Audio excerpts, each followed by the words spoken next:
is your favorite piece in the exhibition? It's very difficult to limit myself to one, but anyway, okay, three, you hit the right number. One, if you aren't careful, I'll walk out with them. Anyway, I love those pieces. I love those to death. 이곳은 미국 오리건주에 위치한 포틀랜드 미술관. 박수를 받으며 백발의 노신사가 앞으로 나옵니다. Good evening to all of you. It is a great pleasure to be with you, just as it's always a pleasure to be in Portland, even when it's hot. Now, for this crowd, probably everyone in the room knows exactly where Korea is, but in case there's anyone new to the field in the room, Korea is right here. It's a peninsula in Northeast Asia. The line that passes through there is the 38th parallel, which has had a real significance only since the end of World War II, but it's the 38th parallel that divides North Korea from South Korea. If you're wondering where it runs in the United States, on the East Coast, it's roughly Charlottesville, Virginia. In the Midwest, where I grew up, it runs more or less through northern Oklahoma. And on the West Coast, it runs through San Francisco. So you can guess that the climate in Korea is not exactly the same, but a little bit similar to those parts of the United States with four distinct seasons, for example. So that's the division today. Like I say, before 1945, it was one unified country, but that's the dividing line with the Republic of Korea and the Democratic People's Republic of Korea in the north. 그때 Yes? If there were two or three locations or sites in Korea today, South Korea, that you could recommend visiting, what would those be? 미국에서 한국에 대한 이야기를 들으니 당장이라도 한국의 실제 모습을 두 눈에 담고 싶었던 모양이었습니다. 모우리는 이렇게 답합니다. What do you should you take a trip to Korea, which I highly recommend, what do you want to see? Do you want to see museums? Do you want to see historical sites? Do you want to see Buddhist temples? Because they're sort of in different places. Some of them overlap. 한국은 정말 멋진 곳이며 특히 역사와 관련된 것은 정말 잘 즐길 수 있는 나라라 한국에 대해 설명했습니다. 그러곤 강의를 다시 이어갑니다. Excuse me.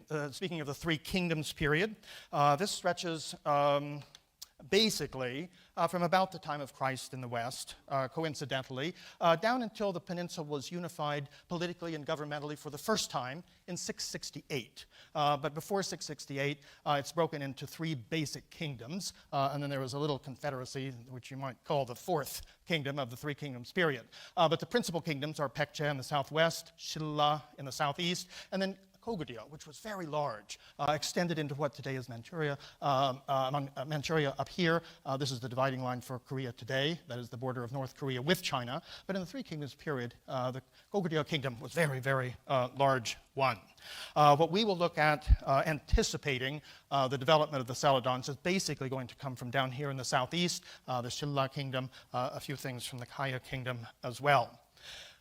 Korea was a very, very wealthy kingdom, particularly the southeast, Shilla. Our perception in the West, and particularly in the US, has been badly distorted by programs like MASH and things like that, and memories of the Korean War and such. And the 19th century, the first part of the 20th century, were difficult periods for Korea, most admittedly. There was an economic decline in the 19th century. There was Japanese colonization from 1910 until 1945. During the first part of the 20th century, there was World War II, there was the Korean War. Of course there were hardships, but that is an historical anomaly. During much of Korea's history, as you will see based on the works of art tonight, during most of Korea's history, it was a very wealthy nation that produced surpassing works of art, which they were able to do not only because of knowledge, sophisticated techniques, but also because of the wealth. And the wealth in the Three Kingdoms period, in, say, the 5th, 6th century, is symbolized by gold crowns like this, which were used by the rulers and other gold materials as well. Some kind of ritual belt, probably not for religious purposes, but probably a mark of royalty, a mark of status and such. And for use in certain palaces and such, there were even gold vessels. And we will see that some of these gold vessels, dating to the 5th and 6th centuries, would influence the shape and the appearance of ceramics of the period. But I show these as evidence of the wealth during that period. 외국인들은 한국에 편견을 갖고 있다며 사실 한국은 굉장히 부유했던 때가 있었다 말했습니다. 그 덕에 말도 안 되는 귀한 보물들이 발견되곤 하는 것이었죠. It's a Chinese influence style, but the Koreans are coming into their own and developing styles that express their own aesthetic vision. But it's just to say that by the 7th century, much of Korea was Buddhist. It wasn't really a state religion yet, but it was widely practiced, and the Buddhist arts were extremely sophisticated. Now, when we begin looking at ceramics, this is typical of the type of ceramic ware that was produced during the Three Kingdoms period in the 5th and 6th centuries. It is not glazed. Glazing doesn't really become widespread in Korea until the Goryeo dynasty with the celadons. But the reason it's important to introduce this early ware is that it's not just a matter of adding glaze to a ceramic piece. To have a beautiful celadon glaze, like we're going to see, it has to be a very high temperature fired ceramic ware. We can more or less judge a particular society or civilization's level of technological achievement by looking at the metalwork that they produce and also by looking at the ceramics.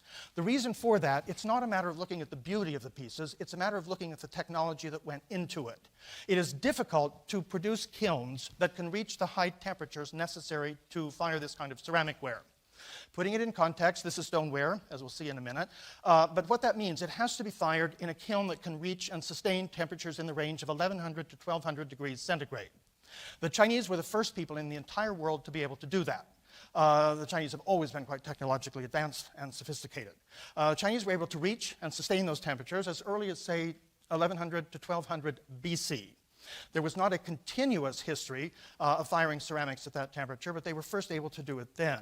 한국의 도자기에 대해 이야기하다 말고 갑자기 중국 이야기들이 섞여 나오기 시작하는데 그런 데는 이유가 있었습니다. The next people in the world to do it were the Japanese, learning from the Koreans and indirectly from the Chinese. Probably, and Mary Beth will correct me, but 5th century, some of those early pots look like these. When we get to the next peoples are in the Southeast Asia, 10th, 11th, 12th century, and we poor people in the West, in Europe and in the Americas, don't reach those temperatures until, say, 16th, 17th centuries. So we're something of laggards when it comes to these kinds of things. But it indicates the high degree of technological prowess, and had they not developed the skill to do that, the techniques to produce kilns of that type, they would not have been able to produce celadon wares. Now, like I said, celadons had a long history of, say, 800 years of development in China, where the Chinese perfected the celadon glaze and such. The types of celadons that the Koreans were seeing that were made in China and that were being imported into Korea in the 9th and 10th centuries when the Koreans began to experiment with putting glazes on those stoneware pieces that they were all ready to make. This is the kind of Chinese celadon ware that they were seeing. They were produced around Hangzhou, they're south of Shanghai that I showed you on the map. This became the model that the Koreans were looking at. So where were the Koreans making it? Well, like I said before, this southwestern region of Korea. 한국의 청자에 대해 설명하기 시작하자 이상하게 눈빛이 흔들리는 듯한데 Here in the gallery, the earliest of the, again, we're not going through the experimental phase. This is the earliest mature phase of celadon development in Korea. They're not decorated with flowers and birds and other scenes like that. They're usually plain, relying on the tautness of form and the beauty of glaze for their aesthetic appeal. But this is a very good example with a very wonderful bluish-green color. Another example, this is a Buddhist ritual vessel, which we call a kundika, using the Sanskrit name for a jingping, jungpyeong in Korean, but usually using the Sanskrit name of kundika. It's one where it is used in all the lands where Buddhism traveled. Shape changes a little bit from culture to culture. There would have been a little cover there. You can see the, the little hole for a hinged cover. The holy water put in there, and again dispensed through the spout. But this is a very beautiful celadon piece in the Fitzwilliam Museum at Oxford University. This one now begins to have, instead of just undecorated, you begin to find finely incised decoration around there and some floral decoration down here. And in terms of the shape, you see that, of course, most of the kundika vessels were made in bronze, whether in China, in India, or wherever. And you see that the shape, that's probably just a little bit later, but roughly contemporaneous. In Korea, it was typical to elongate the shape, very beautiful. That one is bronze that's inlaid with silver wire. We'll see that again in a little bit, and then a silver ornament up there. But you can see how closely the ceramic example follows its bronze prototype. Going back to this one, now there's beginning to be emphasis on decoration, rather than just a plain undecorated vessel, or one with very subtle incised decoration like the kundika that we saw. This is carved decoration. The difference being, incised decoration is like using a pencil. You're using a sharp stylus and making fine lines. Carved decoration is like a very, very, very low relief. It is using a scalpel, probably bamboo, possibly metal, but just carving away a little bit. Here, making a beveled line so that the actual lines themselves seem to jump up because of intaglio elements on either side. But it is a floral scroll, like I said, improbably with a phoenix flying through it. But here you have beautiful incised carved decoration under an absolutely perfect glaze. Or this is one of the greatest, as far as I'm concerned. I'll take it home any day. Unfortunately, it's not in my museum, it's not in your museum, but it's in the Art Institute of Chicago. It's a little oil bottle, no more than about 3 or 4 inches high, but it has the most exquisite carving that you can imagine. And here is one of those places where I would emphasize that Korean celadons, at their very best, are every bit the technical and aesthetic equal of the very best contemporaneous Chinese ceramics. One really cannot say that about the Chinese-style ceramics produced by any other culture. Here, this is every bit the aesthetic and technical equal of Chinese ceramics of the day. 한국의 도자기는 매우 훌륭하다 말하더니 갑자기 한국의 도자기와 중국의 도자기가 동등한 수준이었다고 말하기 시작했습니다. 굉장히 의아한 그의 발언. I am now persona non grata in China, but nonetheless, I think it's true. It is an absolutely perfect glaze, and you cannot imagine more perfect, more beautiful carving than on this little bottle. 중국에 소속되어 중국의 돈을 받으며 일하는 상황이었던 것이었습니다. 잠시 머뭇거리나 싶더니 결국 바른 대로 말한 것인데. 그러곤 곧바로 다음 이야기로 넘어갑니다. This is going to change the entire picture. When we move quickly into the last of the historical dynasties and look at the Joseon period, the Goryeo dynasty falls in 935, Goryeo over there. 935, that's when it completely vanquished Shilla. The Joseon dynasty takes over in 1392, and the territory expands so that the territory of the Joseon dynasty is roughly that of all of Korea today, North and South Korea combined. So the line that you see up there at the top is basically the line between North Korea and China today. The capital of Goryeo had been there at modern Kaesang, which is not really marked over here, but anyway, right up here a little ways. The capital of Joseon became Seoul. So Seoul has been the capital of Korea since the late 14th century. Now, before we look at the porcelain, which we'll do in just a second, what happened to celadon ware? Well, celadon ware goes into a decline. There were serious economic issues in the 14th century, and this becomes the tail end of the celadon tradition. It is not as vibrant as it was before. The glaze is thinner, it has less color, so the pieces tend to look somewhat gray. In addition, a lot of representation. The border elements can become very large and almost domineering. But what it gives rise to is Buncheong ware. Buncheong is a modern name. It's no longer the sophisticated ware. It's no longer the palace ware, the highly expensive ware that this tradition had been in Goryeo. But it is the successor to celadon ware. It's light gray stoneware. The decoration uses slip, and it has a very pale celadon glaze over the surface. 격변의 시기를 겪은 우리 한국과 함께 운명을 같이 한 도자기들 열심히 설명하던 그때. Yes, please go ahead. I'm sort of blinded by the light. That's why I wasn't quite sure if you'd raised your hand or not. Well, just shout. 질문을 받자 그동안 궁금증을 참고 있던 관객들이 너도 나도 손을 든 모양이었습니다. Okay, you go first, then we'll get to you. I noticed in the overglaze of a number of the pieces you showed a significant degree of crackling, and in most cases it looked fairly even, and I was wondering whether the crackle was an effect. Remember, many of these are 800, 1,000 years old.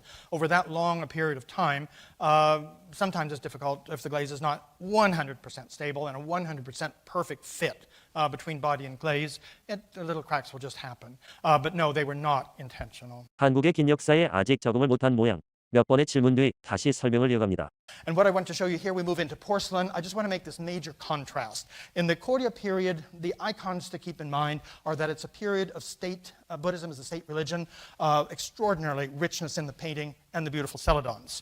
When we move into the Joseon dynasty, from 1392 up until 1910, Buddhism is pushed aside. That is, it's not eliminated, but it's no longer the state religion, it's no longer the state philosophy. Neo-Confucianism comes in from China.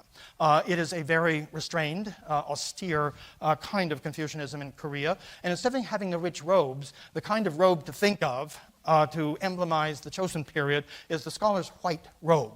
This would be one type of attire for a scholar. That sort of typifies Joseon Korea. And so then keep in mind that instead of the rich celadon wares and such, the preferred ceramic ware is porcelain. Part of the reason for this is imitating China. They have pushed Buddhism aside. They're looking to China anew. They're looking at the then newly established Ming dynasty, which was established in 1368. Joseon is established in 1392, just a few decades later. And they're thinking, well, gee, the king of Joseon is saying, look, if the emperor of China can have porcelain on his table, I want porcelain on my table. I don't want those old celadons anymore. And so you have the rapid rise of the porcelain tradition, and this is part of the reason for the death knell of the celadon tradition, that it descends sort of into a humble middle-class ware of the Buncheong that we were just looking at. So that's a 17th to 18th century bottle, but these typify this taste for austerity in the Joseon. So we already said that the Koreans had learned to make porcelain in the Goryeo dynasty, so that when the king of Joseon wanted porcelain vessels, the potters were able to rise to the challenge. Now, by the 15th century, it would be hard to tell on the basis of the photograph which is which. This is a 15th century Chinese undecorated porcelain piece. That's a colored photograph. This is a black and white photograph, but still a 15th century Korean porcelain piece. They're able, in the same way that they learned to make the celadons by imitating and mastering Chinese techniques and then going on to develop their own aesthetic vision, they do the same thing with porcelain. They copy, they imitate, they get it exactly right, and then they move on to express themselves the way they want to. So this is an early Korean blue and white piece. Not many of these survive. They probably weren't made in great quantity, but also with all the wars in Korea, historically, not just the Korean War, but the Hideyoshi invasions of the 16th century, other things like that. Many early Korean ceramics from the Joseon period that were still in use at the time of these wars and such have disappeared. But this is a very important example of a 15th century blue and white piece. Of course, the inspiration of Chinese blue and white ware. At this point in the 15th century, the Chinese blue and white ware is more sophisticated in terms of its aesthetics and its technique. But be forgiving. The Chinese already had 100 years to develop blue and white ware. The Koreans are just beginning. And I would say that for just someone who is just beginning, it's not a bad relationship. It's a very pretty blue, a very pure cobalt. If you don't know how to purify the cobalt, it's going to be sort of purplish or sort of grayish and not very attractive.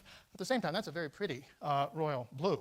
They've obviously imitated the floral scroll and such. 이번엔 한국만의 독특한 특징이 고스란히 드러나는 도자기들이 나옵니다. 그리고 한국인에겐 정말 대수롭지 않았지만 외국인들의 눈엔 정말 독특한 한국만의 도자기가 소개되는데 So, by the 16th century, they're producing extraordinarily beautiful white vessels. And keep in mind, the taste in Korea was basically for pure white, undecorated vessels, but of course they made others as well.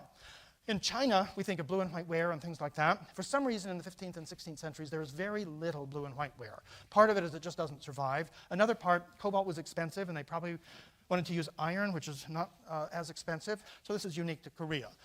Some of them are pictorial, as we'll see in just a minute. Some of them are quite whimsical, like this. It's hard to tell what it is. Is it a bottle on a leash with a collar around the neck? Who knows? It's a kind of a whimsical design, but extraordinarily well done. But then we move into things like this, which are truly beautiful. As beautiful in underglazed iron brown as a blue and white piece would be.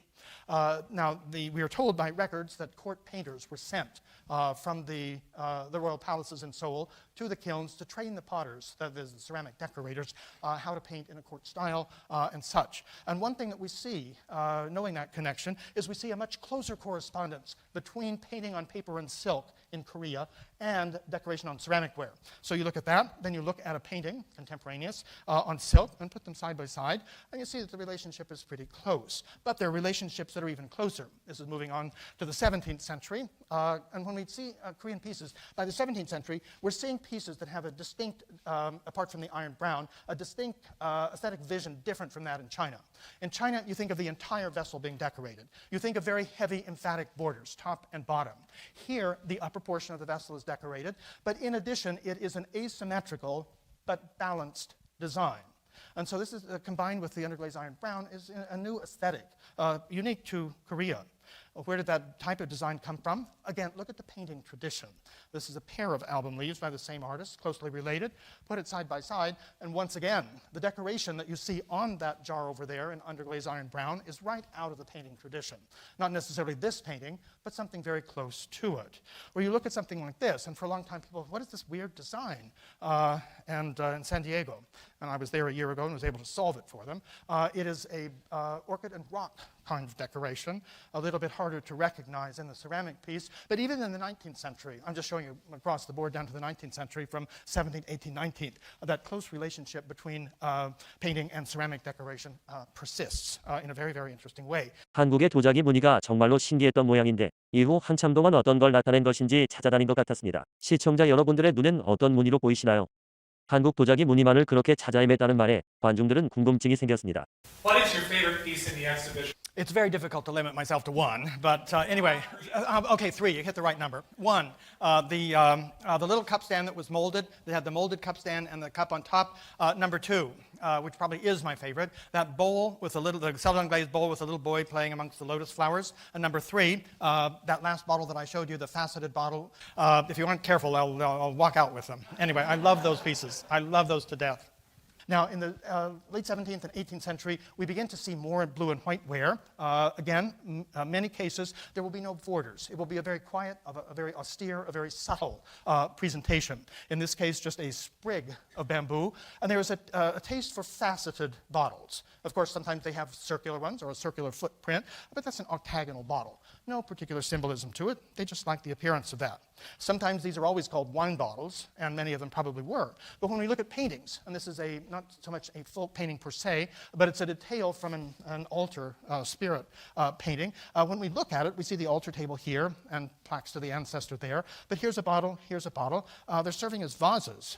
In this case, here's a detail, the bottle that we saw, and a bottle very similar to it, whether it's faceted, whether it's circular, but it has either a single little floral spray or a bamboo sprig, something like that, a lotus and feathers and things like that. So just to give a hint of how these things function. The difference between Joseon on the right with Neo-Confucianism, emphasis on austerity, and white really being the primary color. On the left, we see Goryeo, richness, bright colors, a taste for celadons, and then for the ceramics, the white ceramics of Joseon, the beautiful celadons of Goryeo. I think the Express got bogged down, but that was the Express through Korean ceramics. Then you have to invite me back. What else can I say? But I would say, first of all, you want to visit Seoul. You want to visit Gyeongju. You want to see the museums, the historical sites, and the Buddhist temples that are there. And so for two sites, I would say Seoul, Gyeongju. You won't see everything, but you will see a great deal, and you will see a great deal of wonderful sculpture, architecture, ceramics, painting, all kinds of things. 긴 시간 이어간 강의를 마쳤음에도 박수받다 말고 한국에 꼭 가보라며 말하는 모우리.